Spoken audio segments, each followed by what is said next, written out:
Bonjour les enfants. Aujourd'hui nous sommes vendredi 24 avril. Voilà, donc dernier jour de la semaine, les papas et les mamans vont souffler sur les activités et les défis. Voilà, donc bravo hier pour vos dés. Hein, on avait travaillé hier, vous vous rappelez, sur les formes en volume, sur la sphère, hein, le rond qui est en volume, c'est la sphère. Sur le cube, hein, je vous rappelle, la sphère, comme le ballon, le cube, hein, comme le dé avec lequel on joue, et le cône. Le cône, vous pensez au cône des glaces que l'on mange, hein, le cône, la forme du cône, donc c'est pointu et tout arrondi. Donc le cône, on dit souvent quand on mange, il y a des glaces qui s'appellent des cônes, parce que leur biscuit qui est dessous est en forme de cône. Voilà, donc ça, tout ça, c'est des volumes. Voilà, donc aujourd'hui, toujours pareil, petite activité pour les petites sections et petite activité pour les grandes sections. Donc petite section, aujourd'hui on réessaie alors avec les lettres du prénom. Donc on fait les étiquettes avec les lettres de son prénom, on les mélange, on essaie de les remettre dans l'ordre. Voilà, on travaille toujours sur le prénom, sur la composition du prénom, sur le nom de ses lettres, hein, des lettres de son prénom. Épeler son prénom. Par exemple, moi je m'appelle Annie, il faut un A, un N, un I et un E. Voilà. Donc épeler les lettres de son prénom, connaître leur nom, ça veut dire. Voilà, donc ça. Et j'aimerais bien aussi, ceux qui y arrivent, essayer de commencer à reconnaître le prénom en script et essayer peut-être de commencer à l'écrire en script. Alors on fait tranquillement, on ne se stresse pas. On peut commencer, ça fera pas de mal, à écrire son prénom en script. Ça fera une transition sur l'écriture cursive après, qui sera en fin de moyenne section et début de grande section. Voilà, donc ça c'est pour les petits. Donc petit travail sur le prénom, hein, c'est important, c'est le premier mot, un mot important pour eux, c'est ce qui les représente, c'est eux, ils sont attachés à ce mot-là, c'est leur prénom, c'est leur personnalité, c'est qui ils sont. Voilà, c'est un mot important, le prénom. Donc on va travailler sur le prénom. Et pour les grands, alors aujourd'hui, j'ai préparé des petites étiquettes. Donc moi j'ai préparé des étiquettes toutes simples en script. Hein. Papa, des mots simples. Papa, rame, alors je sais que vous les voyez à l'envers. Tapis, par exemple. Mare, bébé, dame et lama. Donc je vais vous les montrer. Lama, j'ai pris des mots simples qui s'écrivent de façon simple. Bébé, lama, dame. Je vous les remonte si vous voulez faire les mêmes étiquettes.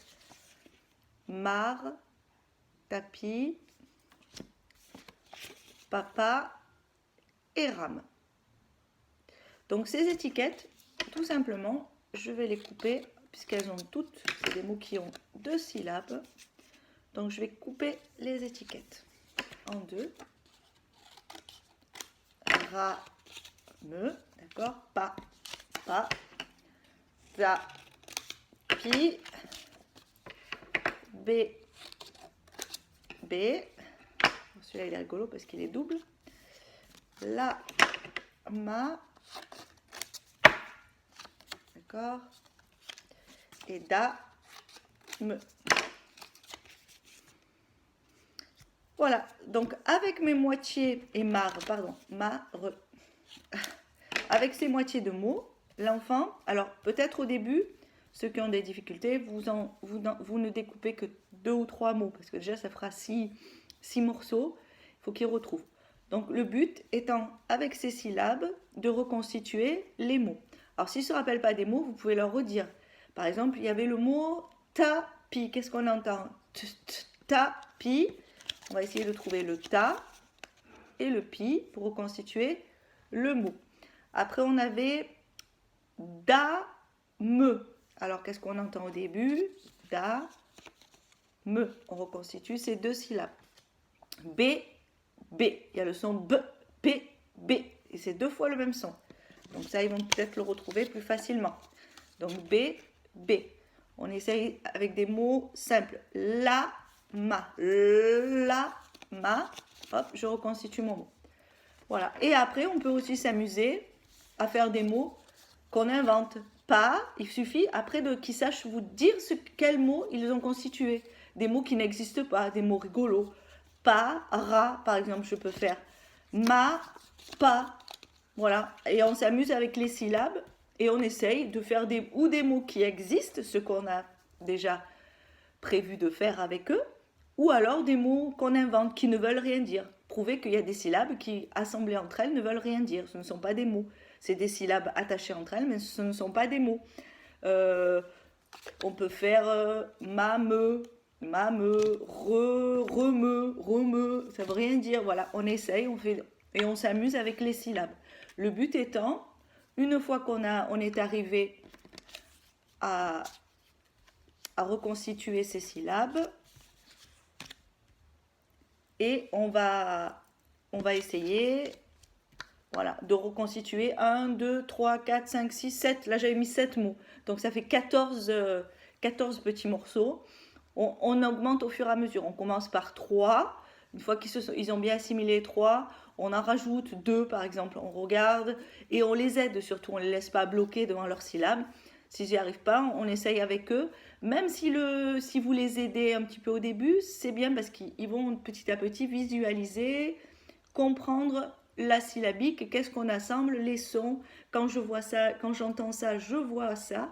Alors il faut se méfier en français parce que des fois on entend et on voit quelque chose qui est différent. Voilà.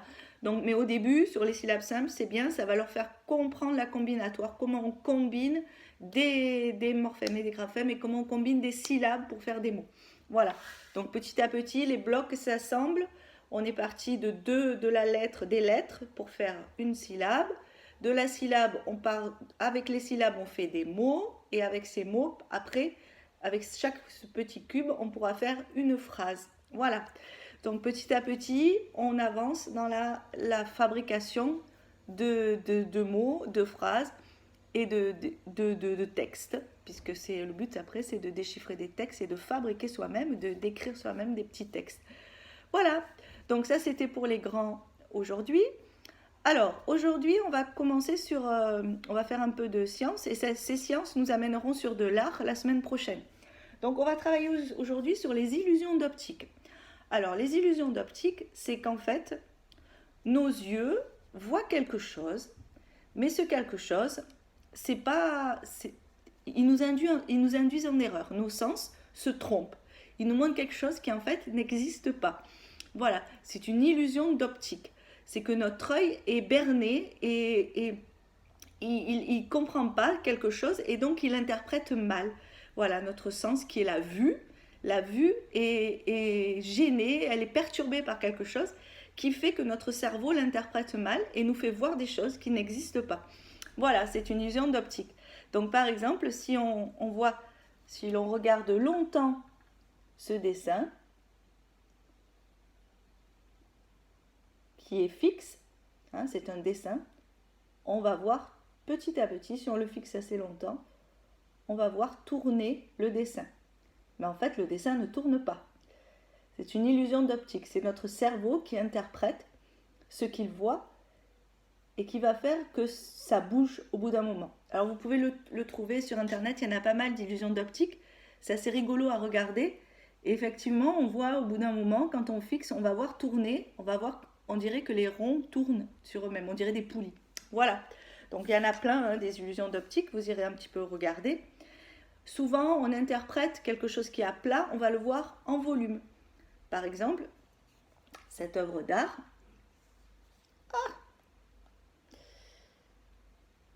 Alors, attendez, je vais refaire. Voilà, parce que je ne sais pas ce que j'ai fait. Voilà. Donc, cette œuvre d'art, on a l'impression que la sphère, justement, est en volume. Or, elle est à plat sur la feuille. Voilà. Tout ça, c'est des illusions d'optique. Notre cerveau voit quelque chose et il l'interprète différemment. Il est trompé. Il est trompé. Il est grugé par quelque chose. Donc voilà, excusez-moi pour le bruit.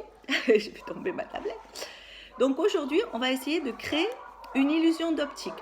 Donc pour créer cette illusion d'optique, je vais me servir. Alors moi, j'ai pris un sous-verre rond. Donc ce sous-verre rond, j'ai fait juste l'empreinte du sous-verre, hein, tout simplement. Donc voilà, je vous montre. J'ai fait mon rond, pas besoin d'avoir un compas. Hein, je l'ai fait, alors vous voyez, j'ai un peu taché la feuille en coloriant comme les petits. Donc j'ai fait d'abord le rond. Ce rond, je l'ai partagé. Je suis passée par les deux diamètres. Hein. Donc avec une règle, vous pouvez leur faire, les aider et le faire faire. La règle, c'est important aussi pour le CP, de savoir se servir d'une règle, hein, de poser sa règle et surtout de bien poser le crayon sur le bord de la règle pour aller bien droit tout le long. De tenir d'une main sa règle et de tenir de l'autre main son crayon. Ça, c'est important. Souvent, quand ils écrivent ou qui se servent du stylo, ils ne tiennent pas leur feuille, ils se servent que d'une main. Or, on a besoin des deux mains pour écrire, hein, puisqu'il y en a une qui tient et l'autre, et justement dans la règle, on se sert de ces deux mains. Donc on va partager, on va faire les deux diamètres, hein, celui qui est vertical, celui qui est horizontal, et ensuite on va tracer deux diagonales au milieu, qui vont nous permettre de faire 8 morceaux, comme si on faisait un camembert avec 8 parts. Ces parts, je vais ensuite les colorier. Donc je vais colorier, vous voyez qu'il y a du, alors là vous voyez pas trop, mais il y a du violet, du bleu foncé, du bleu clair, du vert, du jaune, du orange, du rouge et du rose. On voit pas bien, je ne sais pas si vous voyez, voilà là on voit mieux. Je vous mets au bord pour que vous voyez les différences de couleurs. Là, il y a du violet et du bleu foncé. Prenez une feuille qui est un petit peu épaisse pour que ça tienne mieux. Avec ça, donc l'enfant ensuite va découper son rond une fois qu'il est terminé colorié. Ensuite vous allez ce rond, vous allez le percer. Moi j'ai mis du scotch pour pas que ça s'abîme avant le perçage. J'ai mis un petit bout de scotch collé. Je vous montre. Et j'ai fait un trou. Ensuite vous prenez, alors l'idéal, j'ai pas fait avec ça parce qu'elle n'est pas ronde, mais si vous avez des piques rondes d'apéritif, des petites brochettes, mais qui sont longues, c'est le mieux, c'est qu'elles soient très longues. Donc là, moi la mienne est rectangulaire, donc ça marche pas parce qu'on peut pas tourner. En fait, on va fabriquer une toupie. Donc moi j'ai pris un crayon tout simplement pour faire ma toupie. Et vous allez voir que lorsqu'on fait tourner, alors moi ça marche pas trop parce que c'est un crayon, il faudrait que ce soit plus long et que je puisse bien l'envoyer. Donc voilà, si vous envoyez la toupie ou si vous la faites tourner très très vite, vous allez voir que les couleurs se mélangent et que mon cerveau, ma tête va interpréter une couleur différente. Je vais plus voir toutes les couleurs, je vais voir plus qu'une seule couleur. Voilà. Donc ça c'est une illusion d'optique. Donc comment fabriquer une petite illusion d'optique?